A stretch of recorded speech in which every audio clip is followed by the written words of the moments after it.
تیاری ہے تخصص فی الحدیث کی، اور اس کیٹیگری میں جو انعامات دیے جائیں گے، نگران پاکستان سبحان اللہ رکن شورا حاجی شاہد اتاری صاحب تشریف لائیں، رکن شورا حاجی یافور رضا اتاری تشریف لائیں گے، اور اس کے ساتھ ساتھ رئیس تخصص الفقہ الحنفی مفتی ہاشم صاحب بھی جلوہ فرما ہو جائیں ہمارے منچ پر۔ کیا بات ہے، بڑی مبارک شخصیات ہمارے اسٹیج پر تشریف لا رہی ہیں، اور جناب یہ ہے وقت تخصص فی الحدیث کے طلباء کو تحفہ دینے کا۔ تھرڈ پوزیشن حاصل کی ہے پاکستان میں، 91.6% نمبر حاصل کیے محمد عبید رضا بن سلیم احمد اتاری، جامعۃ المدینہ بوائز فیضان مدینہ کراچی سبحان اللہ تشریف لائیں۔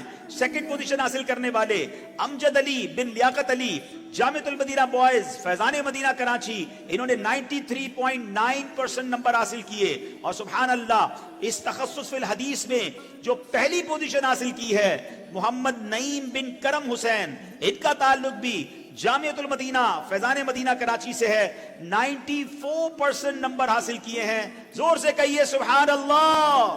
دین کا علمی فیضان یہاں پہ جاری ہے، قرآن و سنت کے پھولوں کی یہ کیاری ہے، دین کا علمی فیضان یہاں پہ جاری ہے، قرآن و سنت کے پھولوں کی یہ کیاری ہے، دین کا علمی فیضان یہاں پہ جاری ہے۔ اب ماشاءاللہ معزز مہمانوں کا بہت شکریہ۔ کیٹیگری نمبر 8 کی طرف چلیں گے، اور اس کا نام ہے تخصص فی الفقہ والاقتصاد الاسلامی۔